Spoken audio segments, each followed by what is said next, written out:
আচ্ছা, তাহলে আমাদের হচ্ছে আজকে লেকচার স্লাইড 4 মানে লেকচার 4, বাট স্লাইডের হচ্ছে 3 নাম্বার লেকচারে হচ্ছে সেকেন্ড পোর্শন দেখতেছি বা সেকেন্ড পার্ট দেখতেছি, যেহেতু এই পার্টটা হচ্ছে খুবই গুরুত্বপূর্ণ। সেক্ষেত্রে দেখেন আমাদের এখানে কি বলছে যে আমরা ফার্স্টে আজকে দেখব ইমপ্লিফিকেশন। একটু কথা বন্ধ করতে হবে। ইমপ্লিফিকেশন যেটাকে আমরা বলতেছি ইফ দেন একটু বুঝে নেন, এগুলো পরীক্ষায় থাকে। দেখেন একটা তীর চিহ্ন দেওয়া আছে, এই তীর চিহ্নটাই আপনাকে বা সিম্বলটাই আপনাকে ইউজ করা লাগবে। তো একদম ডান পাশে একটা সার্কিট ডায়াগ্রাম দেওয়া আছে, ওইটা এই মুহূর্তে গুরুত্বপূর্ণ না, এটা আরও একটু সামনে হয়তো আরও 8-10টা স্লাইড সামনে যাওয়ার পরে দেন দেখবেন যে মোটামুটি গুরুত্ব আছে ওইটারও। অ্যান্ড ইমপ্লিফিকেশন এ ইমপ্লাইজ বি, আমরা এটাকে কী পড়বো? ইমপ্লাইজ বলবো।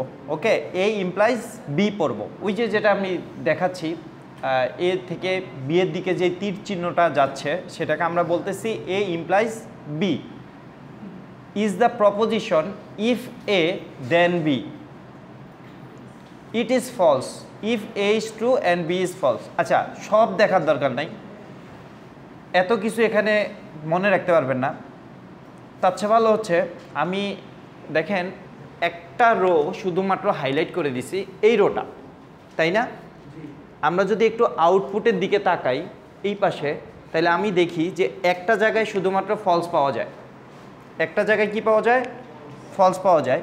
তো আমি যদি একটা জায়গায় ফলস পাই, তো আমি একটা মনে রাখলে বাকি তিনটা অটো কি ট্রু। সো আপনি কোন জায়গাতে কোন কন্ডিশনের জন্য ফলস পাবেন সেটা মনে রাখলে বাকি তিনটা নিজের মতো করেই লিখতে পারবেন। এটা কি বুঝাইতে পারছি কি বলছি? তো কিভাবে মনে রাখবেন? টিএফএফ কিসের জন্য? ইমপ্লিফিকেশনের জন্য। টিএফএফ অর্থাৎ প্রথম স্টেটমেন্ট যদি ট্রু হয়, সেকেন্ড স্টেটমেন্ট যদি ফলস হয়, ওভারঅল আউটপুট পাচ্ছি আমি ফলস। এটাকে আমি বলতেছি টিএফএফ। আর বাকি যত কন্ডিশন আছে সব কন্ডিশনে আমাকে সে ট্রু ভ্যালু রিটার্ন করতেছে বা ট্রু আউটপুট দিচ্ছে। এটা ক্লিয়ার? ডান পাশে যেটা সেটা সার্কিট ডায়াগ্রাম। আমরা নেক্সট এখানে আর একটু বলে নেই, সেটা হচ্ছে কখনোই যেন এইরকম না হয়। অনেক সময় দেখা যায় যে একটু মনোযোগ দিয়ে পড়াশোনা না করলে অনেক সময় দেখা যায় স্যার আপনি চাইছেন একটা ট্রু একটা ফলস হইলেই ফলস হবে, বাট এক্ষেত্রে কিন্তু এটা মনে রাখতে হবে যে ফার্স্টেরটাই কিন্তু ট্রু হইতে হবে, সেকেন্ডটা ফলস হইতে হবে। কিন্তু আপনি এইরকম চিন্তা করলে হবে না যে ফার্স্টেরটা ফলস পরেরটা ট্রু, যে স্যার ট্রু আছে তো ফলস আছে তো, না এরকম হবে না। যে ফার্স্টেরটাই ট্রু হইতে হবে, সেকেন্ডটাই ফলস হইতে হবে, দেন আমি আউটপুটটা পাবো কত? ফলস। মনে থাকবে টিএফএফ কিসের জন্য? ইমপ্লিফিকেশন। জাস্ট একটা ওয়ার্ড টিএফএফ ফর ইমপ্লিফিকেশন। আর বাকি যত কেস আছে সবগুলো আই হোপ সহজ পারবেন, তাই না? এগুলো নিয়ে কথাবার্তা আছে কিভাবে আমরা ইনপুট নেই।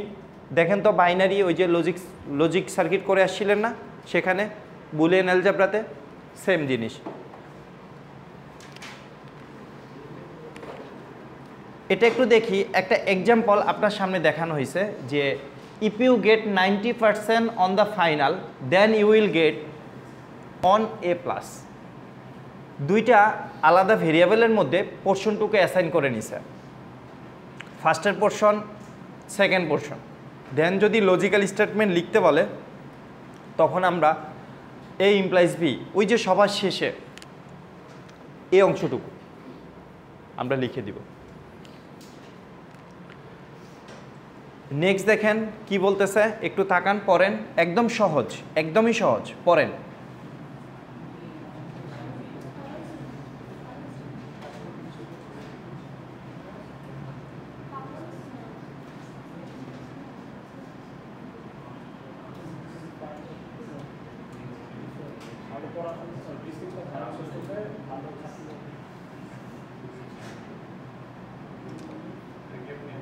এ আগে ট্রু হইতে হবে দেন বি, তাই তো? কারণ আমরা যখন ইমপ্লিফিকেশনে দেখছি, দেখেন ইফ এ দেন বি, ওকে, আগে এ ক্লিয়ার হইতে হবে দেন হচ্ছে বি। পরেরটা যদি আমরা একটু দেখি, একই টাইপস।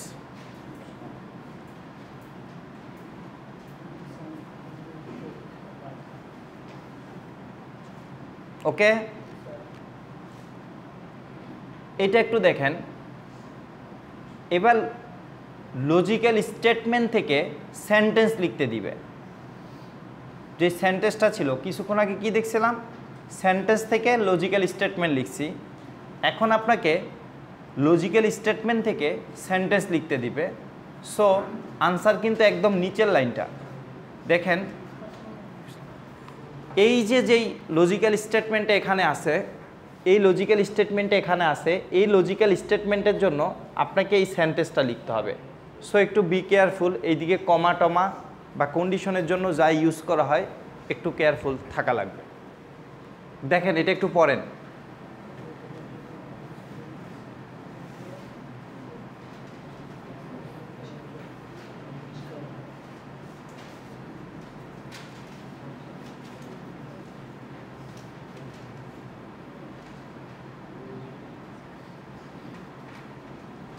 বুঝতে পারছি সবাই? নতুন আরেকটা টপিকে আসলাম, সেটা হচ্ছে বাই ডিরেকশনাল। আমরা যদি একটু অ্যারোর দিকে তাকাই, আগে ছিল একটা তীর চিহ্ন একমুখী, আর এখন হচ্ছে বাই ডিরেকশনাল দ্বিমুখী। ওকে, সো এই জিনিসটার ক্ষেত্রে দেখেন দুইটা রো হাইলাইট করা হয়েছে, দুইটা রো। একটা হচ্ছে টিটি, আরেকটা হচ্ছে এফএফ। তার মানে কি, দুইটা ইনপুট যদি সেম হয় তখনই শুধুমাত্র আউটপুট ট্রু পাওয়া যায়। এবার দুইটা ইনপুট সেম হওয়া মানে হচ্ছে দুইটাই ট্রু হইতে পারে, দুইটাই ফলস হইতে পারে। বাকি যত কন্ডিশন আছে সব জায়গায় আমরা কি পাবো, ফলস পাবো। তাহলে কীভাবে মনে রাখবো, যে দুইটা কন্ডিশন যদি সেম হয় বা দুইটা ইনপুট যদি সেম হয়, সেই ক্ষেত্রে আমি শুধু ট্রু ভ্যালু পাবো, বাকি কন্ডিশনে ফলস পাবো। আর ইমপ্লিকেশনে কি ছিল, টিএফএফ, অর্থাৎ ফার্স্টেরটা ট্রু পরেরটা ফলস। যদি এই হয় তাইলে শুধুমাত্র তখনই ফলস পাবো, আর বাকি কন্ডিশনে কি পাবো, ট্রু পাবো। সো একটা মানে ডিফারেন্সের মাধ্যমে আপনি চাইলে মনে রাখতে পারেন, মুখস্থ করার ওইভাবে কিছুই নাই। ওখান থেকে একটা দিয়ে বাকি তিনটা পারা যায়, এখান থেকে সেম কথা দিয়ে বাকি চারটাই মেলানো যায় বা বাকি দুইটাই মেলানো যায়। সামনে একটা লজিক সার্কিট আছে, আমরা জাস্ট লজিক সার্কিটের সিম্বলগুলো একটু মনে রাখবো, কারণ কিছুক্ষণ পরেই দেখবেন লজিক্যাল এক্সপ্রেশন অথবা স্টেটমেন্ট আসবে, সেখান থেকে আমরা হচ্ছে এরকম সার্কিট ডিজাইন করা লাগবে। তো সার্কিট ডিজাইনের ক্ষেত্রে আমি যদি নাই জানি যে বাই ডিরেকশনালের জন্য সার্কিটটা দেখতে কী রকম, তাইলে আপনি কিভাবে ইউজ করবেন। সো ডান পাশে যেটা আছে এই জিনিসগুলো একটু মাথায় রাখা লাগবে পরীক্ষার হলে, অর্থাৎ পরীক্ষা দেওয়ার জন্য এগুলো মুখস্থ করে আসতে হবে বা প্রিপারেশন নিয়ে আসতে হবে। কয়েকটা এক্সাম্পল একটু দেখেন, আগেরটার মতোই জাস্ট একটু চেঞ্জ। ফর বাই ডিরেকশনাল,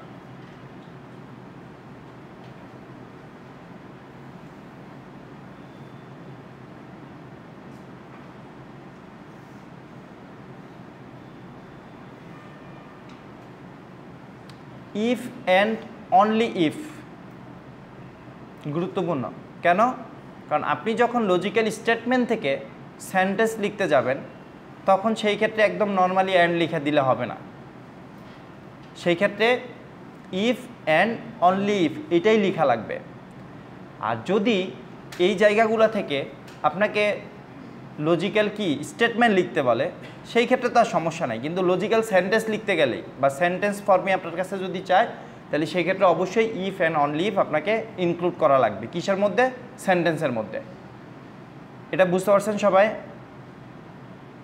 বুঝতে পারছি আমরা? এটা একটু দেখেন,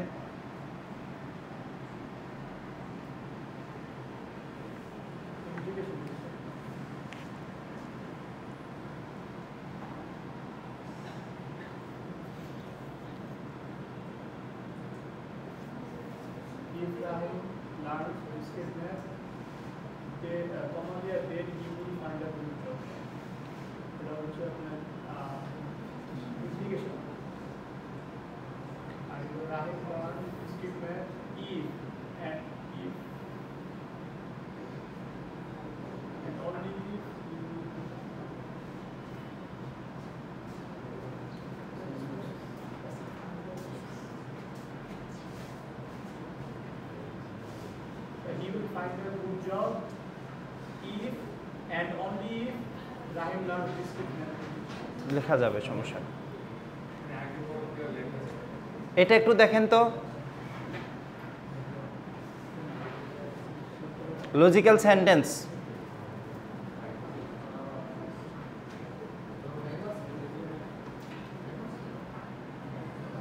একটা স্টেটমেন্ট আছে, দেন হচ্ছে যে সেন্টেন্সটা নিচে দেওয়া আছে।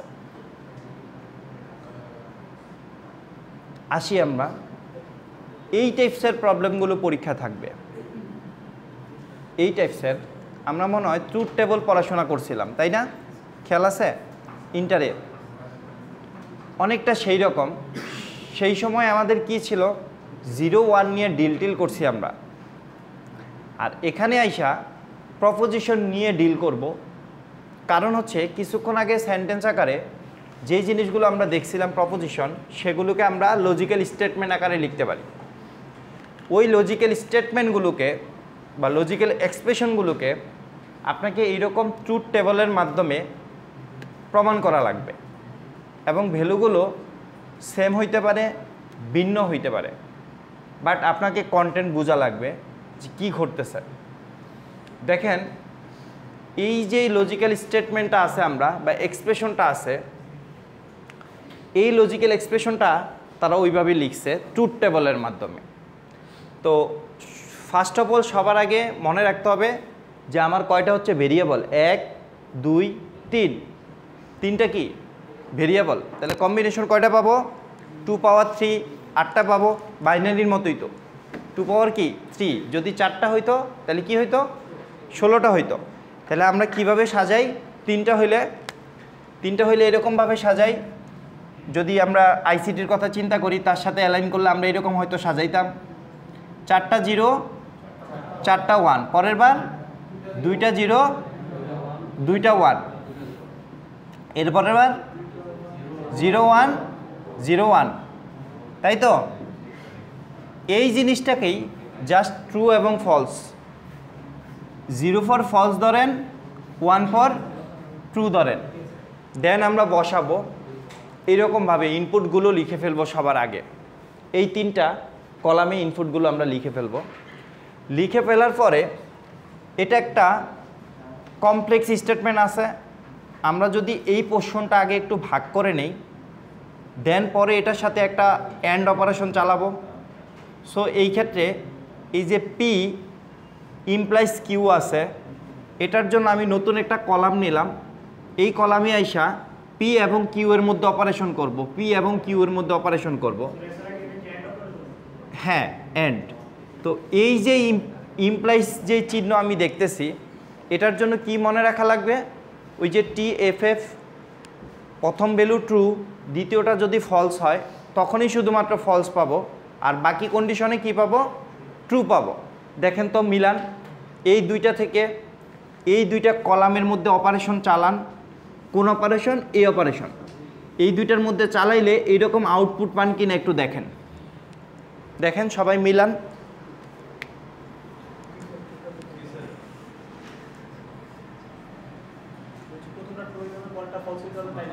হ্যাঁ, তাইলেই ফলস, আর বাকি কন্ডিশন ট্রু।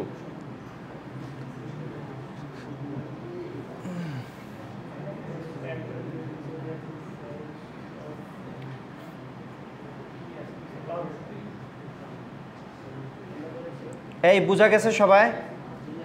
এখানে মানে কোনো কোশ্চেন আছে?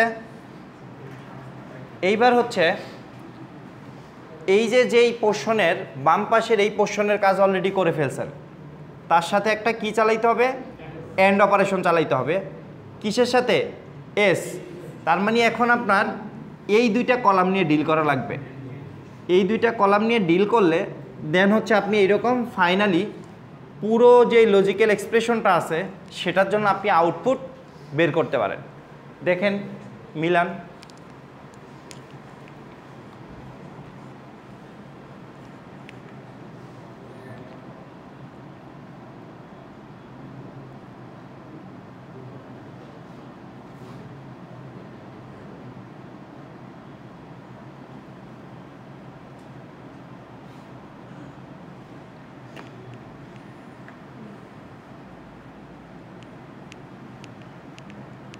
মিলছে সবার? আচ্ছা, কিছু প্র্যাকটিস প্রবলেম দেওয়া আছে, এগুলো দেখে দেখে আপনারা ট্রুথ টেবল প্র্যাকটিস করবেন বাসায়।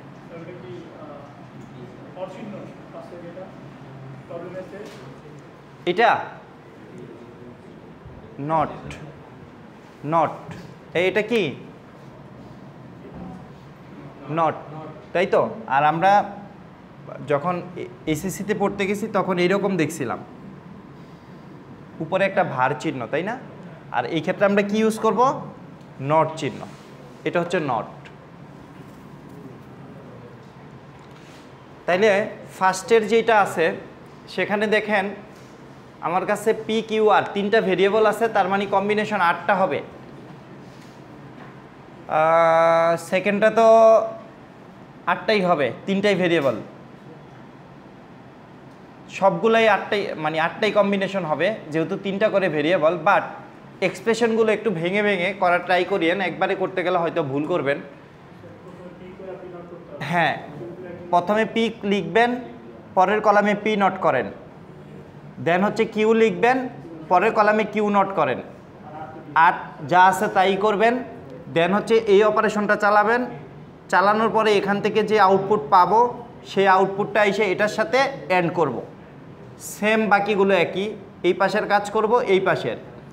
এরপরে আইসা এখানে আইসা দেখেন একটা কমপ্লেক্স স্টেটমেন্ট হয়ে গেছে। ব্র্যাকেট ট্র্যাকেট দিয়ে যে স্যার তাহলে কোন অংশ থেকে শুরু করব, ধরে নেন আগে এই অংশের কাজ করেন। এই অংশের কাজ করলে একটা আউটপুট কলাম পাবো, ওই আউটপুট কলামের সাথে এই দুইটার কাজ করবেন, ওই দুইটা থেকে আরও একটা আউটপুট কলাম পাবো, দেন পুরো আউটপুট কলাম সাথে এটার সাথে আবার এটার অপারেশন করবেন, দেন পুরো আউটপুট একসাথে পাবেন। হ্যাঁ, বুঝতে পারছেন কি? এখান থেকে কোশ্চেন থাকে পরীক্ষায় এই স্টেটমেন্টগুলো। হ্যাঁ, এই স্টেটমেন্টগুলো এখন মোটামুটি লজিক্যাল এক্সপ্রেশন ট্রি। দেখেন আপনি লজিক্যাল এক্সপ্রেশন লিখে ফেলতে পারতেছেন, বা আমি একটা দিয়ে দিলাম সাপোজ, সেই এক্সপ্রেশন দেখে আপনার কাছে ট্রুথ টেবল আমি চাইতে পারি, হয়তোবা সেটা 3 মার্কস আর 4 মার্কসের কোশ্চেন, যে আপনি ট্রুথ টেবলটা দেখাইতে পারলে এই অংশটা পাবেন, এই মার্কটা পাবেন। সেখান থেকে আমি আবার কি করব, বলবো যে লজিক্যাল এক্সপ্রেশন ট্রি, এই ট্রিটা আপনি জেনারেট করবেন। এখন এটা কিভাবে জেনারেট করা যায়, আমরা যদি নর্মালি একটা এক্সাম্পল আগে দেখি স্লাইডে।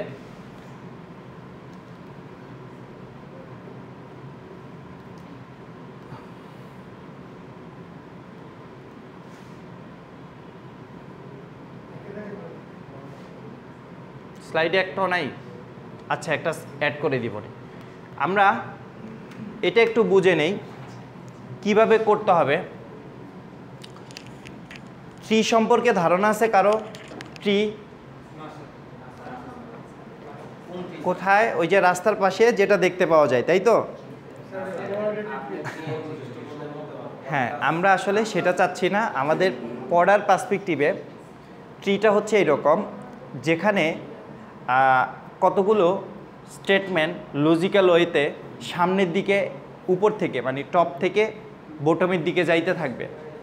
যেমন যদি এখানে একটা রুট নোড লিখি, সাপোজ এখানে একটা কন্ডিশন লিখলাম, এই কন্ডিশন সত্য হইলে এই পাথে যাবে, এই কন্ডিশন মিথ্যা হইলে এই পাথে আসবে। এখানে এসে আরও একটা সাব কন্ডিশন দিলাম, এটা সত্য হইলে এখানে আসবে, এটা মিথ্যা হইলে এখানে আসবে। ওকে, আসি। তাহলে দেখেন এরকম আমরা মাঝে মাঝে দেখতে পাই, তাই তো? এটাকে আমরা বলতেছি ট্রি। এই ক্ষেত্রে সবার মাঝখানে বা সবার এই যে উপরে, ইনাকে আমরা বলবো হচ্ছে রুট নোড। রুট নোড মানে মূল নোড, বুঝা গেল? এই যেগুলো, এগুলোকে বলা হয় চাইল্ড নোড, এটাকে বলা হয় প্যারেন্টস নোড। তো এই হচ্ছে পিতা, এই হচ্ছে তার সন্তান। ওকে, তো এটা হচ্ছে রুট নোড, এটা হচ্ছে চাইল্ড নোড। আবার এটার পার্সপেক্টিভে এটা আবার প্যারেন্টস, এটার পার্সপেক্টিভে আবার এটার পার্সপেক্টিভে এটা প্যারেন্টস, তাই তো? হোক, সমস্যা নাই, এরকম হইতেই পারে, হাজারটা নিচে নামতে পারে, এটা কনসার্ন না। জাস্ট আমরা ফার্স্টে বুঝবো যে এই যে রুট নোট নামে কিছু একটা আমাকে বের করা লাগবে, রুট নোট কোনটা হবে, তাই তো। দেন হচ্ছে আমি এরকমভাবে অপারেশনগুলো সামনের দিকে চালায়া অগ্রসর হইতে থাকবো। ঠিক আছে, দেখেন কি ঘটে, যে যেই লজিক্যাল এক্সপ্রেশনটা আপনাদের স্লাইডে মেনশন করা আছে, এটা যদি আমি একটু বলতে চাই, সেটা হচ্ছে দেখেন মাঝখানে এমন কিছু একটা চিহ্ন আছে, যেই চিহ্নটা দিয়ে আমি দুইটা পাশ আলাদা করতে পারি, দুইটা হাত আলাদা করতে পারি। দুইটা হাত বলতে বুঝাচ্ছি এখান থেকে এ একটা হাত, এ একটা হাত, লেফট রাইট, তাই তো। এবার আপনি এক্সপ্রেশনের দিকে তাকান, এই যে এই এক্সপ্রেশনটার কথা বলতেছি, এটার দিকে একটু তাকায় বলেন কি করা যাইতে পারে। আমি রুট খুঁজা বের করব, তো রুটগুলো এখানে কি হবে, কোনো সিম্বলই তো হবে, তাই তো। তো এখান থেকে আমি যদি রুট খুঁজা বের করতে চাই, সেই ক্ষেত্রে দেখেন এই যে মাঝখানে একটা সিম্বল আছে, তাই না, এটার বাম পাশে একটা সাব এক্সপ্রেশন আছে, ডান পাশে একটা সাব এক্সপ্রেশন আছে। এই সাব এক্সপ্রেশনটাকে ভাঙলে আবার এখান থেকে কিছু পাবো, এখান থেকে কিছু পাবো। এটাকে যদি আবার ভাঙি তখন এখান থেকে কিছু পাবো, এখান থেকে কিছু পাবো, তাই তো। তাইলে আমরা স্টেপ বাই স্টেপ আগাই। সবার ফার্স্টে আমাদের লাগবে কি, রুট নোট, তাই না। তাহলে মাঝখানে আমরা কি দিতে পারি, এই যে এই ইমপ্লাইজ যে চিহ্নটা আছে এটা আমরা দিতে পারি, তাই তো। এইবার বাম হাত ডান হাত, তাই না, এই পোর্শনটা হচ্ছে বাম হাত, এই পোর্শনটাকে যদি আমি ডান হাত ধরি, তাইলে এখান থেকে আবার আইসা, যেহেতু একটা কমপ্লেক্স স্টেটমেন্ট, মাঝখানে আবার কি আছে, একটা অর আছে, তাই তো। দেখেন এরকম একটা অর দিলেন, দেওয়ার পরে আবার এটার বাম হাত ডান হাত, ওই অরের বাম পাশে কি আছে, নট পি আছে, ডান পাশে কি আছে, কিউ আছে। এবার আমরা ডান পাশের দিকে যাই, সেখানে আইসা দেখলাম এই কমপ্লেক্স স্টেটমেন্টটাকে আবার যদি দুই ভাগে ভাগ করি তাহলে এটা দিয়ে করা যায়। তাহলে আমরা একটা এন্ড অপারেশন এই দিকে রাখি, তারপর এখান থেকে আমরা কি করব, আর এবং পি বাম পাশ ডান পাশ আবার করেন, তাহলে এই পাশে আইসা দেখেন এরকম একটা ইমপ্লাই চিহ্ন আছে। দেন এখান থেকে আইসা আর, এখান থেকে আইসা পি, আর ডান পাশে কি আছে, টি আছে। এই হচ্ছে কাঙ্ক্ষিত ট্রি বা লজিক্যাল এক্সপ্রেশন ট্রি। ওই রকম ইকুয়েশন এক্সপ্রেশন আমাদের দেওয়া থাকবে, আমরা হচ্ছে ওইটা দেখে দেখে এরকম ট্রি জেনারেট করা লাগবে। পারবো? বোঝা গেল যে এক্সপ্রেশন দেখার পরে সিদ্ধান্ত নিতে হবে যে কোনটা হবে আমার কি রুট নোট, দেন জিনিসগুলোকে কিভাবে আমি ডিল করব এটা বুঝতে হবে। কোনো কোশ্চেন আছে? এই কারো কোনো কোশ্চেন আছে? না, করা যাবে না চাইলেই। কারণ কি, ওই যে আপনি দেখেন তো, এই যে এ বি, আপনি যখন ইমপ্লাইজের কাজগুলো করতেন তখন ফার্স্টে বলছিলাম TFF, TFF, তখনই শুধুমাত্র অ্যাপ পাওয়া যায়, অ্যাপ পাওয়া যায়। এখন এটাকে যদি আপনি এখানে আনেন আর এটাকে যদি এখানে নেন তাহলে বিপদ আছে কিন্তু। সো বাম পাশ যা আছে আমরা বাম পাশেই রাখবো, ডান পাশ যা আছে ডান পাশের দিকেই রাখবো। ওকে,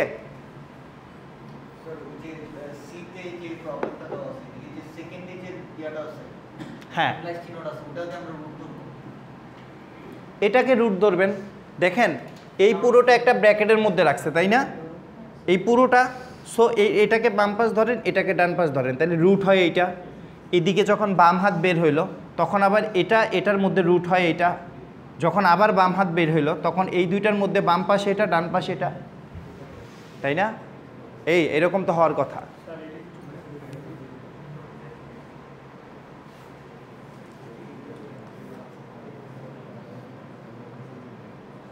চলবে। এটা কি বুঝতে পারছি? এখান থেকে কোশ্চেন আসে কিন্তু 3 মার্কস, মানে 3 মার্কের কোশ্চেন থাকে। এইবার এটা একটু দেখি আমরা, কম্বিনেশনাল সার্কিট।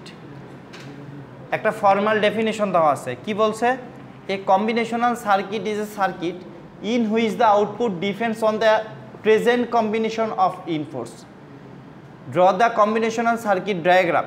আসেন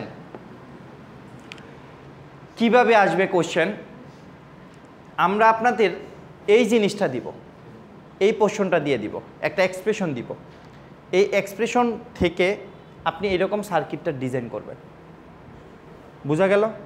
এখন এই এক্সপ্রেশন মাঝে মাঝে এত সহজ ওয়েতে আমরা নাও দিতে পারি, কারণ কি দেখা যাবে যে কোশ্চেনের এটা একটু দেখেন, যদি বুঝেন তাইলে আমরা স্কিপ করে যাব, এই স্লাইডটা শেষ করে দিব, দেন হচ্ছে সামনে আর অল্প কয়েকটা স্লাইড আছে শেষ হয়ে যাবে। আপনারা দেখেন এটা আগে বুঝেন কি না, যদি বুঝেন তাইলে আর আমি ডেসক্রাইব করা লাগবে না, কারণ কিছুক্ষণ আগে একটা ডেসক্রাইব করছি অলরেডি। এটা একটু দেখেন।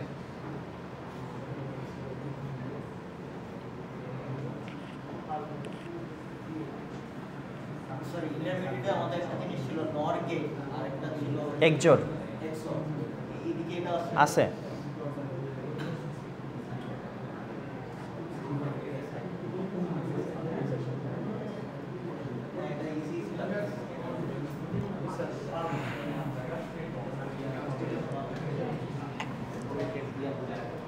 এইটা দেখেন দেখেন